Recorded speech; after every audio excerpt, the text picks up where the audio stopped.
Hollywood sold us a wild west of heroes and endless horizons. But if we went back in time, the first shock wouldn't come from shootouts or saloons. It would come from the smell. Life on the frontier was surrounded by trash, animal remains, human waste, and a tide of body odor. To understand why everything was so filthy, step into a world that didn't know about germs yet. Before scientists like Louis Pasteur showed that invisible creatures make us sick, a lot of people followed the miasma theory. They believed diseases like cholera and typhoid came from bad air, vapors rising from filth. The effort to stay healthy targeted smells, not microbes. That's where habits we now find unthinkable and dangerous came from. Doors were opened with shared wash water for hygiene. Barbers swapped blades and basins. Doctors showed off stained aprons as proof of experience. What looked like care turned into risk. In that setting, we're going to reveal 7 hygiene practices from the Old West. From how they handled water and bathing to food handling, from latrine management to the circulation of clean clothes that passed from hand to hand. Like the Old West? Subscribe to the channel, drop a like, and hit the bell to catch lots more content like this. Number 7. In the 19th century West, everyday life had a stubborn foe. A troop of tiny intruders that never let up. Lice, fleas, and bedbugs weren't a shameful secret. They were a constant presence. Body lice hid in the seams of clothes and sheets that were almost never washed. Mattresses stuffed with hay or straw became bedbug havens. On the trail, cowboys spent weeks in the same outfits, soaked in sweat and caked with dust, and paid the price with sores and skin infections. People fought back with whatever they had on hand. There were fine-tooth combs to pick out lice nests, strand by strand. And when outbreaks got bad, things went downhill fast. Kerosene on the scalp, mercury ointments, sulfur baths, even the risk of arsenic. They killed adults and brought relief for a while, and then it all started again. Why? Because many still swore by spontaneous generation.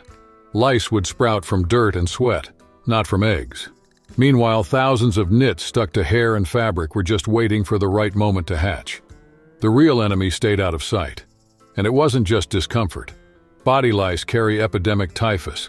Scratching wounds with dirty hands open the door to dangerous infections. The cycle closed like this. Attack what the eyes could see and ignore what stayed hidden. The stage was set for an unfair war, where every night of sleep could start with hope and end with the restless sound of scratching skin. Number 6. Before the 1870s and 1880s, walking into an operating room meant stepping into constant danger. Surgeons worked in their everyday clothes. A thick, soaked, stained apron served as a trophy of experience. Between patients, hands weren't washed. Saws and scalpels got a quick wipe on a cloth and went right back to work. On the floor, sawdust soaked up the blood, as if sweeping the danger away were enough. There was also a belief that sounds absurd today. Laudable pus. When a wound started oozing a thick yellow discharge, many doctors celebrated. To them, it meant the body was expelling impurities. They even created instruments dedicated to draining that material, tools that, of course, weren't sterilized. Since suspicion fell on bad air and not on invisible microorganisms on hands and instruments, devastating infections were routine. Surviving a major operation was basically a coin flip. Often, not even half made it. No wonder hospital became a synonym for a place where the poor went and didn't come back. The turning point began after the disease carnage during the Civil War, when deaths from infection outnumbered those on the battlefield. From there, antiseptic science gained ground and dismantled old myths.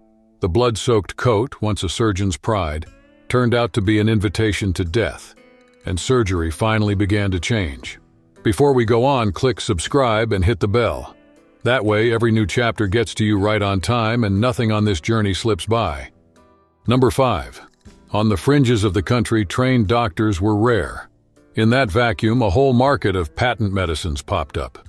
Flashy bottles sold by smooth-talking peddlers and advertised on every corner, promising cures for cancer, tuberculosis, baby colic, and women's troubles.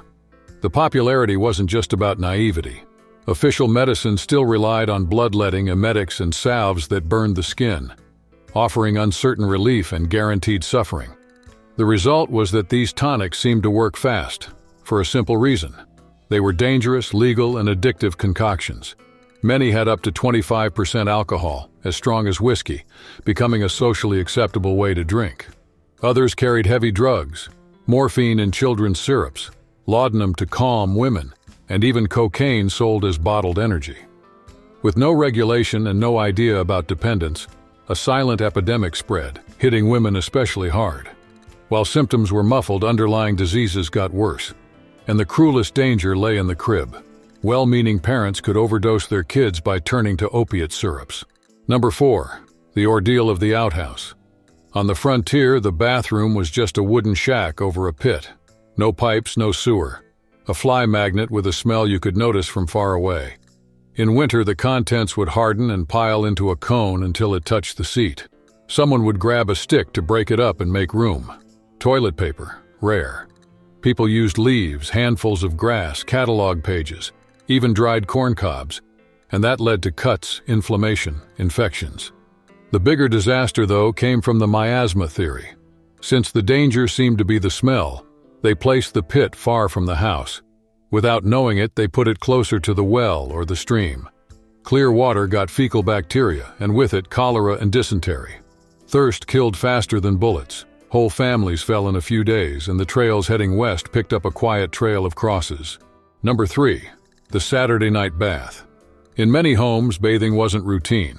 It happened on Saturday, so you'd show up presentable at church. The ritual started early.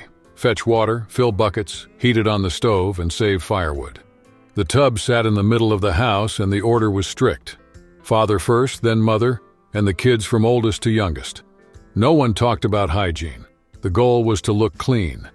By the time it got to the last kid, what was left was a lukewarm mix of sweat and skin, circulating fungi, lice, and other diseases. Number 2. The blacksmith's chair. With no dentists around, anyone suffering from a rotten tooth went to the blacksmith or the barber, who yanked it out with adapted pliers. Sometimes the dreaded dental key came into play, able to crack jaws. To cope, a swig of whiskey. No anesthesia, no sterilization. Result: infections, fever, and the risk of blood poisoning. Number 1. In saloons, hotels, and stagecoach stops, towels hung next to basins and toothbrushes went from hand to hand. It was practical and welcoming. Weary travelers could freshen up. The hidden price came later. Damp cloths with saliva and bristles going from mouth to mouth turned into mail carriers for microbes, spreading everything from colds to tuberculosis and diphtheria. This wasn't mere recklessness. It came from a dominant idea, the miasma theory, which blamed diseases on bad air. With that mental map, people cleaned up smells and opened windows, while the real source of risk stayed invisible. At the end of the 19th century, that map flipped. With Pasteur and Joseph Lister, germ theory showed that the enemy was tiny living beings. From then on, the strategy changed. Heat to kill, chemicals to disinfect, clean water to break chains of contagion, sterile instruments for safer surgeries. Cities started treating water and building sewers. Hospitals adopted antisepsis and asepsis. Hand-washing stopped being a whim and became a shield. Vaccines cemented collective protection. Today, every faucet we turn and every dose we get carries that shift. We escaped a filthy world thanks to science.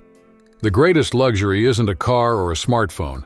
It's the hard-won privilege of being clean, and the story behind that habit is still unfolding. Thanks for sticking with us to the end. If this trip to the past made you look at the faucet and soap differently, drop a like and send this video to that friend who keeps saying, "That's overkill." Subscribe to the channel and turn on notifications. Drop a comment below. Which normal habit from another era surprised you the most? We read everything and might bring it in the next episode. See you soon.